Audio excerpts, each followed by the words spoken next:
La prédica de este día tiene por título Conflictos y promesas.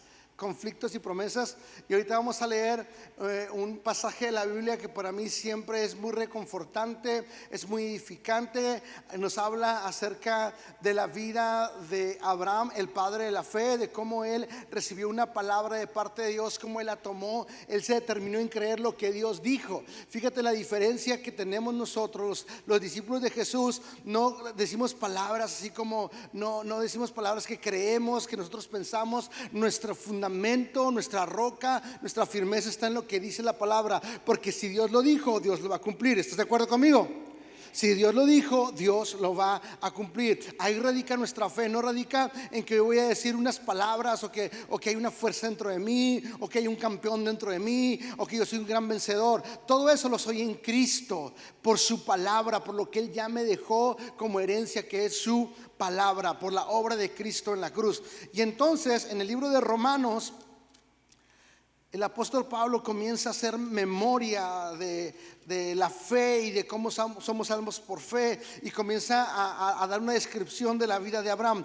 El Romanos 4:17 dice de la siguiente manera: a eso se referían las escrituras, la Biblia, cuando citan lo que Dios le dijo a Abraham. Te dice padre de muchas naciones. Esto sucedió porque Abraham creyó en el Dios que da vida a los muertos y crea cosas de la nada. 18, aún cuando no había motivos para tener esperanza. A veces no tenemos motivos para tener esperanza. Abraham siguió teniendo esperanza porque había creído en que llegaría a ser el padre de muchas naciones, pues Dios lo había dicho. ¿Quién lo había dicho? ¿Quién lo había dicho? Dios lo dijo. Pues Dios lo había dicho. Esa era la cantidad de descendientes que tendrás. Y la fe de Abraham se debilitó. ¿Así dice así? ¿Cómo dice? La fe de Abraham no se debilitó, a pesar de que él reconocía que por tener unos 100 años, estaba grandecito el hombre, 100 años más grande que yo. Su cuerpo ya estaba muy anciano para tener hijos, igual que el vientre de Sara. Las circunstancias físicamente, en un plano natural, le decían: no se va a poder, no va a suceder. Muchas veces vamos a tener circunstancias en un plano natural que nos van a decir: no se va a poder, no va a suceder, si lo vemos con los ojos naturales. Pero si Dios lo dijo, Dios lo va a hacer. ¿Estás de acuerdo conmigo? 20, Abraham siempre creyó la promesa de Dios. Abraham siempre, o sea, no es que la creyó hoy y mañana ya no lo creyó. Vengo por un pedazo de papel porque hay algo fluyendo en mí.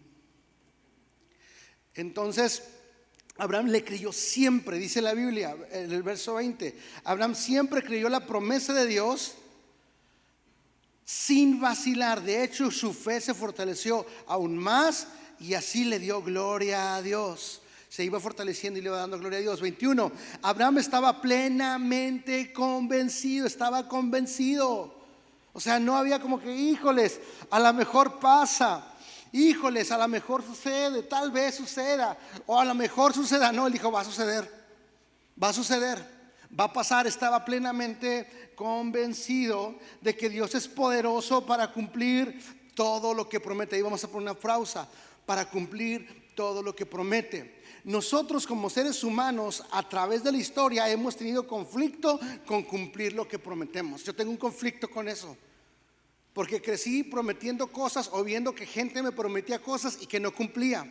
Y entonces eso me creó desconfianza, y eso también me hizo a veces emular esa misma actitud de prometer y no cumplir. De decirle: hey, yo te prometo esto, o vamos a hacer esto, pero a la hora de la hora, ya cuando miraba el costo de mi promesa, daba un paso al costado y decía: creo que mejor no lo voy a poder cumplir.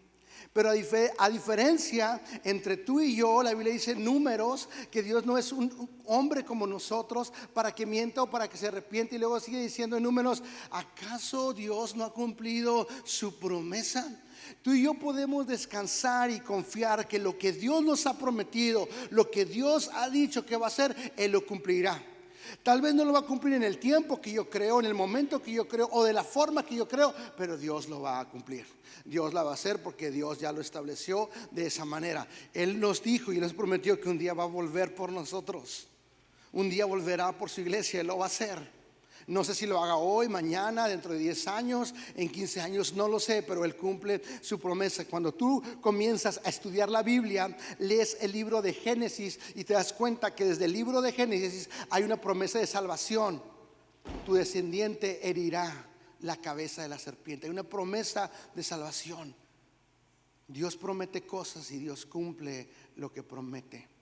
Tú puedes estar confiado y tener la plena confianza, al igual que Abraham, que si tú has recibido una palabra de parte de Dios, tú has escuchado la voz de Dios en tu corazón, en tu vida, Dios va a cumplir esa palabra. A pesar de que las circunstancias, a pesar de que tus ojos naturales, a pesar de lo que está a tu alrededor, parece que no se va a cumplir, pero si Dios lo dijo, Dios no tiene problemas con cumplir lo que promete, a pesar de las adversidades físicas o naturales, porque el Señor se mueve en otra dimensión, en otro tiempo y espacio. Levante su mano quien ha recibido una promesa de parte de Dios. Levante su mano quien dice: yo conozco ese Dios de promesas. Yo sé de qué hablas, gordito. Yo sé, yo lo conozco. Él ha hecho promesas conmigo. Nosotros conocemos a ese Dios que cumple sus promesas. No es un político, no es como yo. Él nos ha provisto, Él nos ha cuidado. Conflictos y promesas. Vamos con el primer punto, el conflicto. Muchos de nosotros, yo tengo un conflicto para abrir esta botella ahorita. Ya lo solucioné.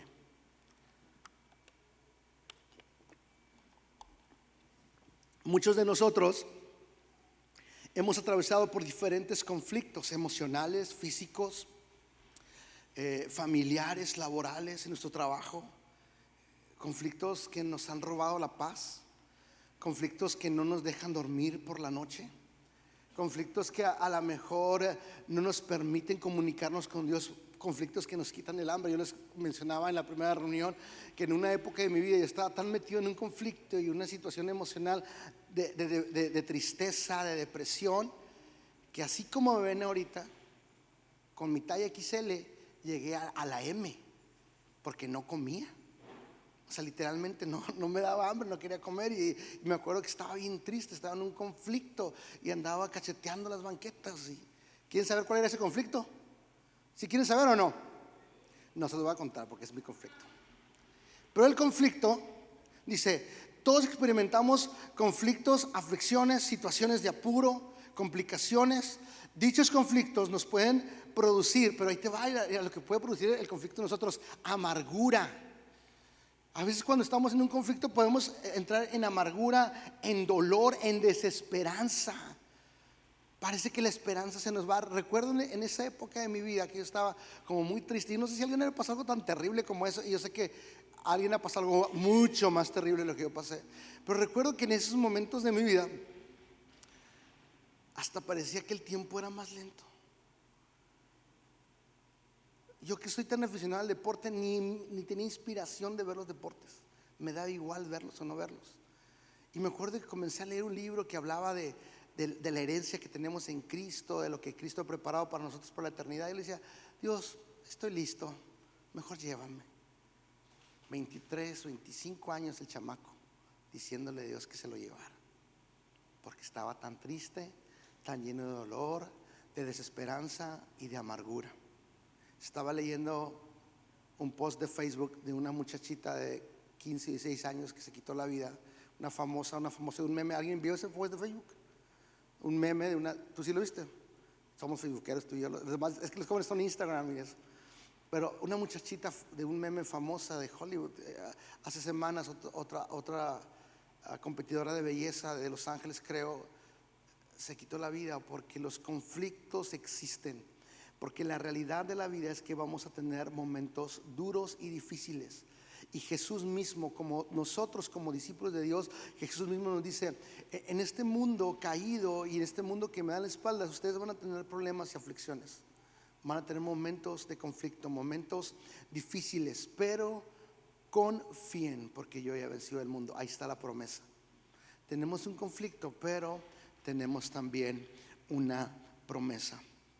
Y yo no sé cuál puede ser tu conflicto. Yo me puedo imaginar al padre a las 3, 4 de la mañana mirando por la ventana. Su hijo se fue de farra, no sabe cómo está, o su hija se fue. Imagínate el conflicto del alma y del corazón que puede tener ese padre esperando a su hijo, a su hija a deshoras de la noche, con toda la violencia que existe. Imagínate un matrimonio, una pareja que se acerca el mes de la renta y no tiene para pagar la renta. Imagínate el que está ahorita en una cama de hospital con una enfermedad, con una situación de dolor ahí porque su ser querido está en un hospital.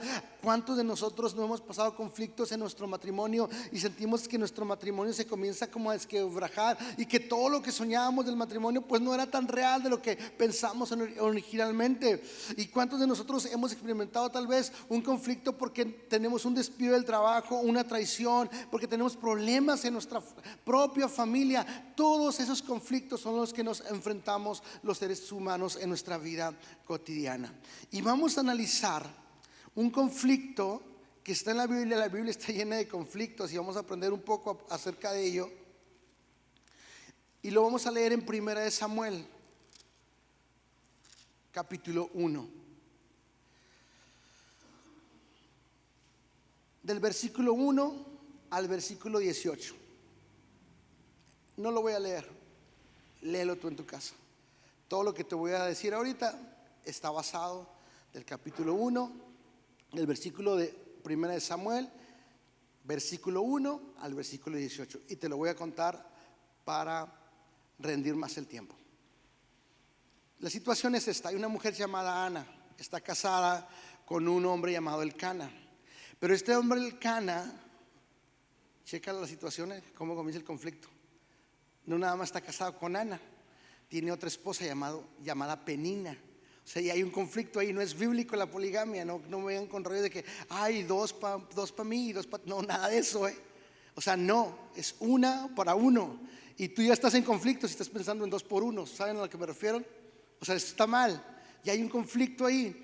Pero la situación en lo particular de Ana, aparte de Penina, que Penina hacía como bullying porque por lo siguiente que te voy a contar, el conflicto que tenía Ana es que ella no podía tener hijos.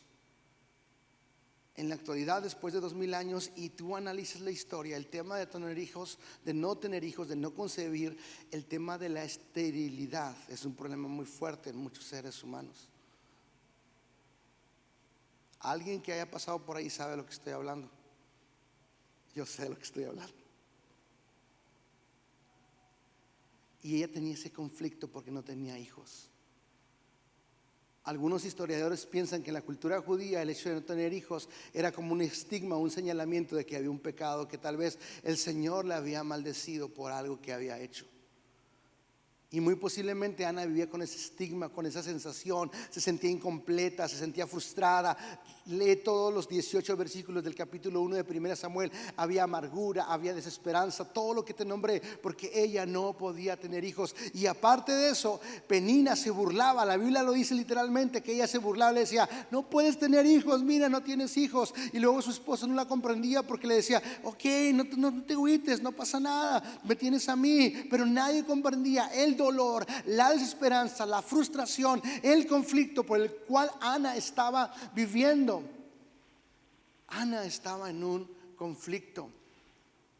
Pero ¿qué pasa cuando tú y yo estamos atravesando un conflicto como el de Ana, o el conflicto que tú hayas atravesado, que estés atravesando o que vas a atravesar?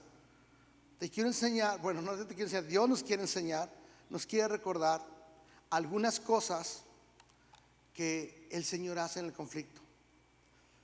Primero, en el versículo 5, si lo puedes poner, 1:5 de 1 Samuel, nos dice en 1 Samuel 1:5 que el Señor no le dio hijos a Ana. Sin embargo, Ana, aunque la amaba, solo le daba una porción selecta porque el Señor no le había dado hijos. O sea, Dios sabía la condición de Ana. Primer cosa que te quiero compartir de parte de Dios en esta mañana referente al conflicto: tu conflicto es conocido por Dios. Tu conflicto no está invisible a los ojos de Dios. Es visto delante de Dios. Algo que el diablo viene a susurrar a nuestra mente, a nuestro corazón, nos hace pensar que Dios no está en el asunto, que Dios no está metido en nuestra vida, que tal vez nos dio la espalda, que tal vez nos abandonó, pero no es verdad. El Señor está mirando tu conflicto, sea cual sea la situación en la que tú estés pasando. El Señor le está observando, el Señor le está mirando. Tal vez esté guardando silencio, tal vez esté esperando enseñarte algo, pero de que la está mirando, la está mirando. El Señor conoce tu conflicto. Número 2, en el conflicto nosotros vamos a ver manifestado el poder de Dios, su soberanía, su amor y su cuidado, y veremos su plan. ¿Por qué digo esto? Lees Primera de Samuel y lees demás conflictos en la Biblia, y muchos de los que hemos atravesado, cuando vemos el conflicto, vemos su amor, vemos manifestado el poder y la gloria de Dios, porque a través de ese conflicto el Señor obra milagros. El Señor obra prodigios, obra señales, se manifiesta de una manera sobrenatural para nosotros, pero es natural para Él porque Él se mueve en otra dimensión y en otro espacio. Y de pronto en ese conflicto es parte de su plan de cosas que van a venir más hacia adelante.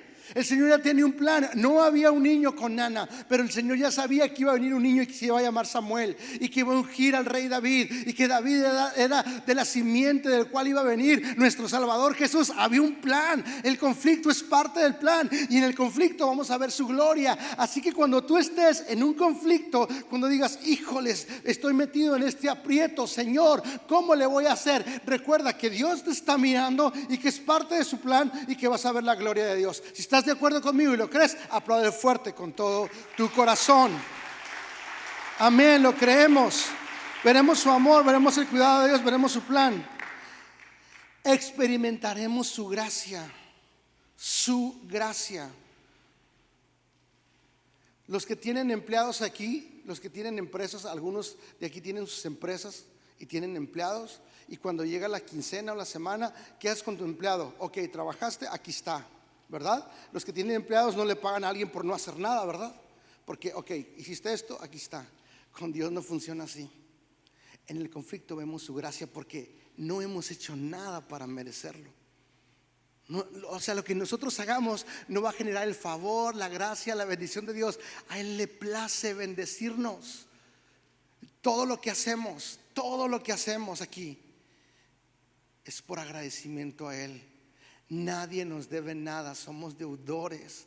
En el conflicto tú ves la gracia de Dios y dices, Señor, ¿cómo hiciste esto? ¿Quién soy yo? ¿Recuerdas el Salmo 5, el Salmo 8? El salmista comienza a decir, miro al cielo y digo, ¿quién es el hombre para que tengas de él memoria? Le hiciste un poco menor a los ángeles. ¿Quiénes somos nosotros? Un puntito en el espacio. El Señor nos mira con misericordia y nos dice, ahí te va mi bendición, ahí te va mi cuidado, ahí te va mi ayuda.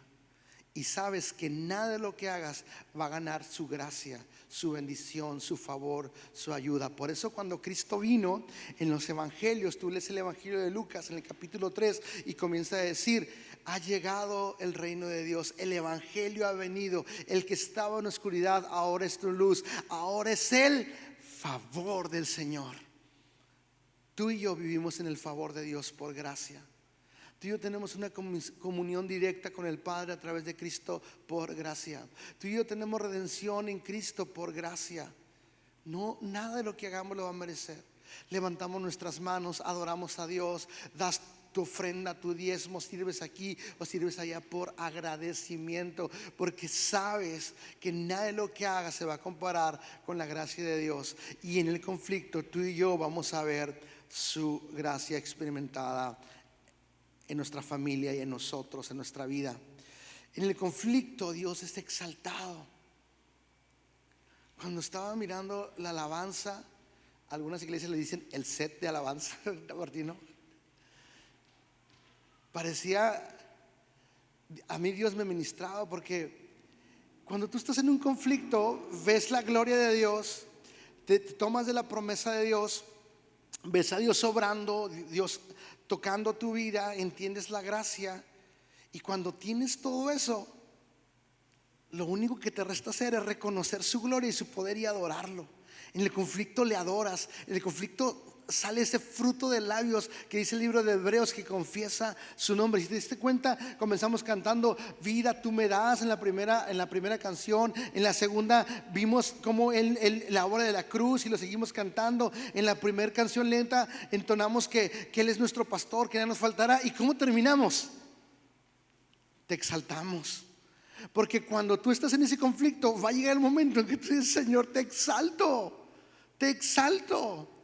¿Recuerdas el pasaje de la Biblia donde están los discípulos de Jesús en una barca y viene una gran tempestad, una marejada fuerte, y la barca se va a hundir? Y es tan fuerte esa tempestad que ellos temen por su vida y piensan que se van a morir.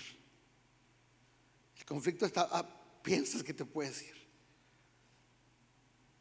Pero ese conflicto que tuvieron en ese momento los discípulos de Jesús les permitió ver la gloria de Dios. Les permitió ver el milagro de Dios cuando Jesús calma los vientos, calma las tempestades, calma los mares. Y entonces ellos dicen: ¿quién es este hombre que hasta el mar y el viento le obedecen? ¿Y qué hacen? Reconocen y le dan la gloria a Dios. El conflicto te permite reconocer su poder y darle la gloria a Dios. Y número 5, en el conflicto robustecemos nuestra fe. En el conflicto nos llenamos de esperanza. En el conflicto sabemos que el Señor está con nosotros. Nuestra fe crece, nuestra fe se extiende, va hacia adelante. No hay una forma, o alguna forma, esta es una de las formas que el Señor utiliza para que tu fe crezca. Porque en ese conflicto, cuando tú ves la mano de Dios y tú vas a Dios y ves el poder de Dios manifestado, el milagro de Dios, y cuando viene otro conflicto tú dices: Dios ya lo hizo, Dios lo va a volver a hacer, el Señor nos va a ayudar. En el libro de Juan hay una historia que me conmueve el corazón, porque el apóstol Pedro, el pescador convertido en apóstol, que promete amarle a Jesús, hablando de promesas: yo no te negaré, yo estaré contigo, y no cumplió su promesa. Le negó, le abandonó y le ofendió. Pero el gran amor de Dios, que cubre multitud de pecados, se extiende sobre de él, y él olvida su llamado y se va. Y no sé qué tanto conflicto emocional y espiritual pudo haber tenido el apóstol Pedro después de que negó a Jesús y lo dejó de ver. Pero él recordaba los milagros de Dios. Él recordaba que un día él estaba pescando y no podía pescar, y Dios le dijo: echa la red de ese lado y van a salir muchos peces. Y él, estando perdido en su conflicto y sin orientación en su conflicto, y estando en su barca, y tal vez ni siquiera, tal vez emocionalmente no sabía para dónde ir, no sabía qué hacer, hizo lo que siempre había sabido hacer, que era pescar. Pero ni eso le salía, porque al igual que al principio, cuando lo llamó su maestro, estaba en su barca y no había pesca. Pero en la orilla de la playa está el maestro de amor, de misericordia, asando unos deliciosos pescados, porque ya estaban pescados, asándolos.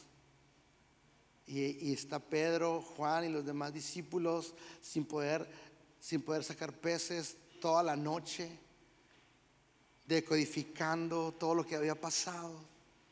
Y escuchan la voz del maestro diciéndole: échala del otro lado. La verdad que me conmueve la misericordia de Dios. Pedro, ¿por qué me negaste? Pedro, ¿por qué te dije que me ibas a negar? Ya ves, no. El mismo milagro que Pedro había visto lo volvió a ver, y entonces su fe se robusteció, porque rápidamente, sin poder vislumbrar físicamente, porque estaban a distancia de la orilla de la playa, cuando escuchan esa voz hablándoles, sabían que el mismo milagro que habían visto meses, años atrás, era el mismo maestro resucitado en victoria, diciéndoles: échala del otro lado. El milagro que tú vas a ver hoy te va a fortalecer para adelante, te va a robustecer la fe, vas vas a recordar lo que Dios ha hecho en tu vida. Vas a recordar cómo Dios te ha sacado del lodo, del pecado, del pantano, te ha restituido, te ha puesto en comunión correcta con Dios, ha perdonado tus pecados, te ha dado una orientación de vida, te ha regalado la presencia del Espíritu Santo en ti. Y entonces tú tomas aire y recuerdas que ese milagro de salvación te sostiene y caminas hacia adelante en el conflicto, sabiendo que el Todopoderoso está de tu lado. Amén. Si lo crees, apláudele con todo tu corazón. Gracias, Señor, porque tú estás con nosotros siempre, porque no nos abandonas. Y tú conoces la situación de tu iglesia, de cada familia aquí representada.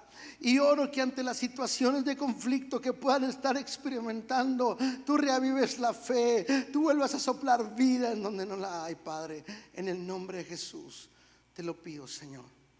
En el nombre de Jesús. Siguiente punto, toma aire. Yo necesito tomar aire. Me dice mi esposa: eres bien pentecostés. Pues sí soy, ¿qué te puedo decir?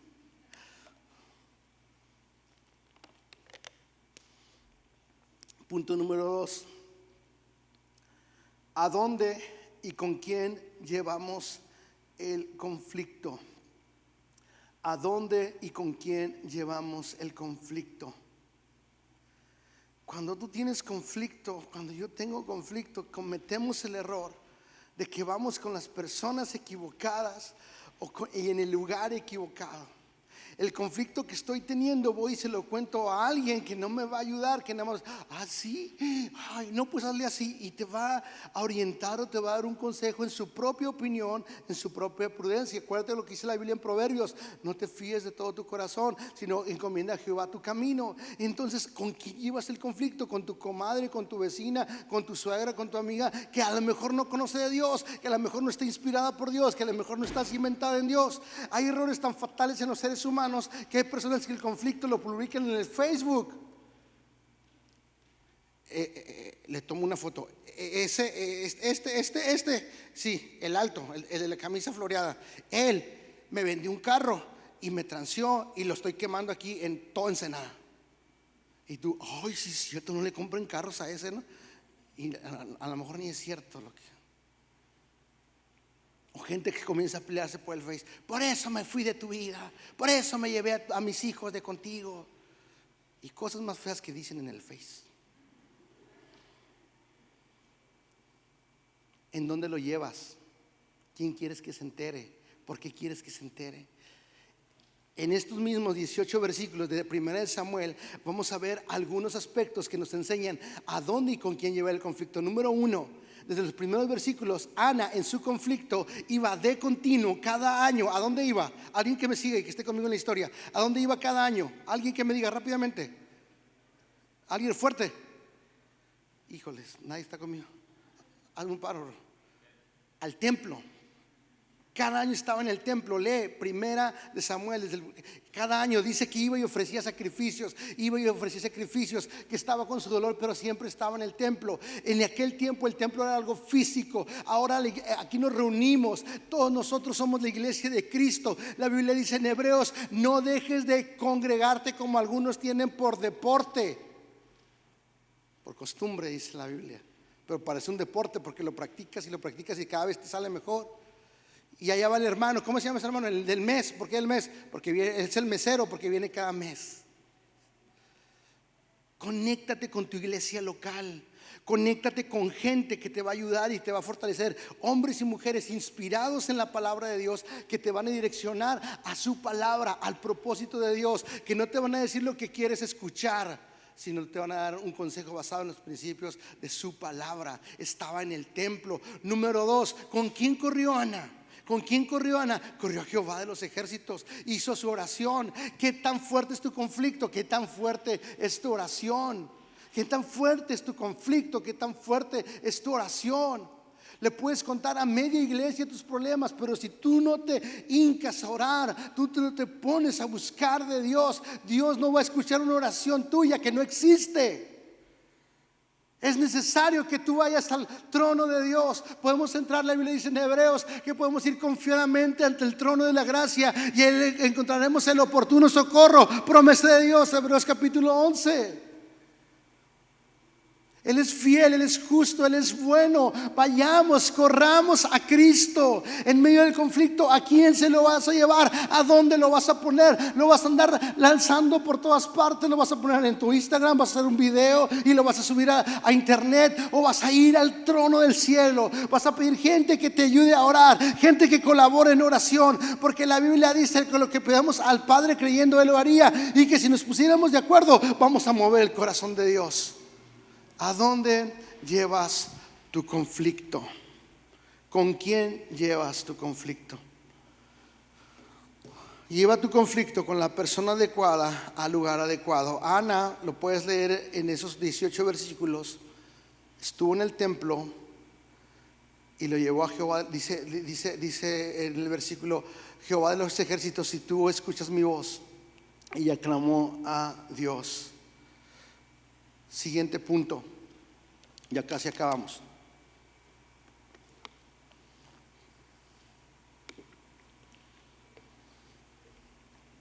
Dígale a Lanor que ya casi vamos a acabar. Punto número 2. ¿Cómo llevas el conflicto? ¿Cómo llevas el conflicto? Cuando estamos en conflicto, una de las actitudes que a veces tenemos muy presentes en nuestro corazón es hacernos la víctima, ¿verdad? El pastor nos dio una enseñanza súper poderosa. Escúchela, está en el canal de YouTube. Escúchela y vuelvan a escuchar. A veces en el conflicto queremos hacernos como víctimas, como ay, es que me hicieron, es que me dejaron, es que aquel, y el mundo contra ti, y el sistema contra ti, y el presidente también tiene la culpa, y todos tienen la culpa, y te haces una víctima. Así vas tu conflicto.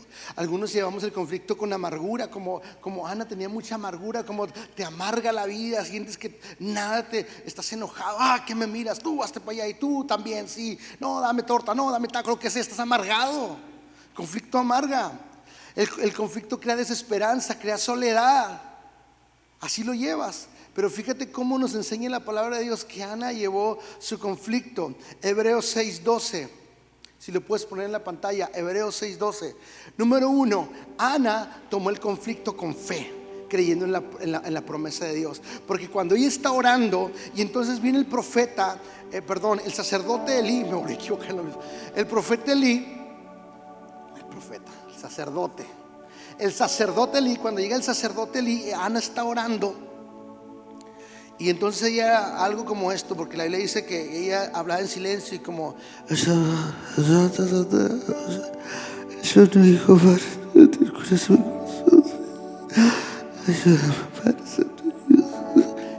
algo así era, sin micrófono nada más. La Biblia dice que hablaba despacito y que estaba derramando su alma delante de Dios. Derrama tu alma delante de Dios. Y cuando lo ve el sacerdote Elí, le dice: hey, andas de borracha. ¿Por quién es borracha al altar? A ella no le importó que le ofendieran o que le injuriaran o que le dijeran algo que no era cierto, que la tipificaran de borracha. Ella levanta el rostro y le dice: Elí, no estoy borracha, estoy derramando mi alma delante de Dios. Y cuando Elí escucha eso, le da una palabra. Le dice: haga Jehová conforme la petición de tu corazón. Y ella toma esa palabra y la toma de parte de Dios. Y dice en el versículo 18 que ella se levantó, comenzó a comer y ella creyó lo que Dios le decía. Cambió su actitud, algo cambió en su ser interior, algo cambió en su ambiente emocional, algo cambió dentro de ella, en sus sentimientos, en su espíritu, en su mente, en sus emociones. Por eso la palabra de Dios dice en Romanos 12:2: renueva tu entendimiento. Y lo renovamos con la palabra, porque cuando estamos en el conflicto, si lo estamos pasando con amargura, con soledad, con desesperanza, con dolor, pero no, así no es. Quita todo eso de la mesa de tu conflicto y pon la fe delante de ti y delante del conflicto, y dices: conflicto, este es lo que estoy viviendo, pero la promesa de Dios que vive dijimos en un principio, yo me sostengo en lo que el Señor me dijo. Tal vez mi hijo no es salvo, tal vez mi hijo no ha tenido la luz del evangelio, pero la promesa de Dios dice que si yo creo, todos los de mi casa serán salvos. Tal vez tenga alguna necesidad económica, pero la promesa de Dios para mí me dice que Él no ha visto un justo que ande muriéndose de hambre o mendigando un pedazo de pan. Me sostengo con fe, creyendo en lo que ya Dios me prometió. ¿Cómo abordas el conflicto? Abórdalo creyendo. Ahora, abórdalo con perseverancia. Si lo tienes, Hebreos 6:12. Porque creyó y ahora, en el momento le nació el hijo ahí. No, sigue leyendo más en el capítulo 1. Ella lo creyó y caminó en fe. Fue con el Cana, hizo lo que tenían que hacer para tener hijos. Pasaron 9 meses, pero ya desde el momento ella siempre estuvo yendo al templo a adorar, a reconocer, a darle gloria. Fue perseverante. Entonces no se volverán torpes ni indiferentes espiritualmente, habla el libro de Hebreos. En cambio seguirán el ejemplo de quienes gracias a su fe y perseverancia heredan las promesas de Dios. ¿Fe en qué? Fe en lo que ya Dios dijo, porque Dios cumple sus promesas. Perseverantes porque aunque no lo miraran en ese tiempo, ellos seguían caminando en la promesa de Dios. Fueron perseverantes. Ella fue perseverante en creer lo que Dios le había dicho. Tú tienes que ser perseverante. Una cualidad de la fe es que creemos en lo que Dios dice y somos perseverantes. Nos aferramos, aunque vimos en un principio, aunque nuestros ojos naturales vean que no puede ser posible o que no va a suceder, somos perseverantes. Dios lo dijo, Dios lo hará, Dios lo prometió, Dios lo cumplirá. Dices amén. ¿Cómo llevas tu conflicto?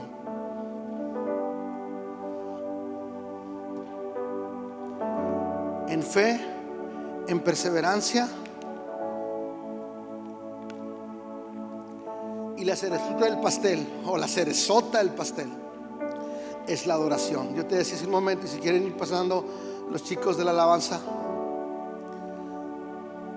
comencé a ver cómo Dios nos lleva, ¿no? Y como Dios, si te fijas desde la alabanza, Dios te comenzó a dar promesas y palabras, ¿verdad? No temeré, Él está conmigo, Él venció, Él nos dio la victoria, Él me dio vida. Y terminamos con alabanza. Lleva tu conflicto con alabanza. Adóralo, aunque no veas lo que quieres ver, aunque no sientas lo que quieres sentir, aunque no tengas lo que quieres obtener. Recuerda que no es en tu momento, es en el momento de Dios. No es en tu forma, sino en la forma de Dios. Un pasaje impresionante de la palabra de Dios que lo puedes leer en el libro de Hechos. Es cuando el apóstol Pablo y su compañero Silas predican la palabra de Dios y están llevando el evangelio, y por predicar la palabra de Dios les ponen una golpiza muy tremenda. Los golpean muy feo. O sea, entra el cuadro, ¿no? Están predicando, los golpean. Después de que los golpean, los meten a la cárcel. Y no nada más a la cárcel, sino al calabozo, lo más profundo de la cárcel. ¿Crees que estaban en conflicto? ¿Sí o no? ¿Estaban en conflicto, sí o no? Por supuesto que estaban en conflicto. Y tal vez un cristiano 2022 pudiera haber dicho: Señor, pero si te ando predicando tu palabra y ando compartiendo y mirando en las calles, haciendo esto, y todavía me agarra la policía y me pega y me mete a la cárcel, no es justo, exijo mis derechos. Tal vez alguno de nosotros hubiéramos reaccionado de esa forma. Señor, pero ahorita yo le voy a hablar al pastor Roberto y le voy a meter una demanda a ese policía que me pegó y que me sacó la lengua. Tal vez actuáramos así. Pero la Biblia nos enseña de este par de hombres de Dios que en su conflicto, estando golpeados, yo me lo puedo imaginar con el ojo moro y el otro, y agarrando cura entre ellos, como nos purgaron por llevar la palabra de Dios. Había gozo. Y por eso el apóstol Pablo escribe en sus cartas: el gozo del Señor es mi fuerza, Él está conmigo. Mira qué onda, estamos en el calabozo, por Dios. ¿Qué hacemos? ¿Qué hacemos? ¿Qué hacemos? Pues aviéntate una de Betel. Sí, no, una de Gilson, no, una de Marcus Witt, más viejito. Y comienzan a cantar alabanzas a Dios. Lo de Betel y Gilson y Marcus Witt es versión internacional. Pero lo que dice la Biblia es que ellos adoraron a Dios. Comenzaron a cantar himnos y no había un piano, no había una guitarra eléctrica, no había un instrumento rítmico, no había humo. Había un corazón que conocía a su Dios, y en su conflicto adoraron y le cantaron. ¿Y sabes qué pasó? ¿Qué es lo terrible que pasó en ese momento de conflicto? Este par de hombres tembló tan fuerte. La manifestación del poder de Dios estuvo en ese lugar y tiembla tan fuerte. Y sabes que lo mayor y lo más grandioso no fue el temblor. Lo más grandioso es que hubo salvación para una persona, hubo salvación para una familia. Porque el carcelero que se estaba a punto de matar, Pablo dice: no te preocupes, aquí estamos todos. Con el temblor hubo un alboroto, pero Pablo dice: hey, alto, y comenzó a predicar en la palabra y formó, y la iglesia siguió. Porque el conflicto no va a parar a la iglesia de Cristo. El conflicto va a ser que tú y yo le adoremos, le cantemos y veremos la gloria de Dios. ¿Eso te emociona? ¿Eso mueve algo dentro de ti? Veremos la promesa de Dios, veremos el poder de Dios, y cuando tengamos conflicto nos pararemos, diremos: cantaremos al Todopoderoso, cantaremos al que vive para siempre, porque la victoria Él nos la dio. Apláudele fuerte con todo tu corazón.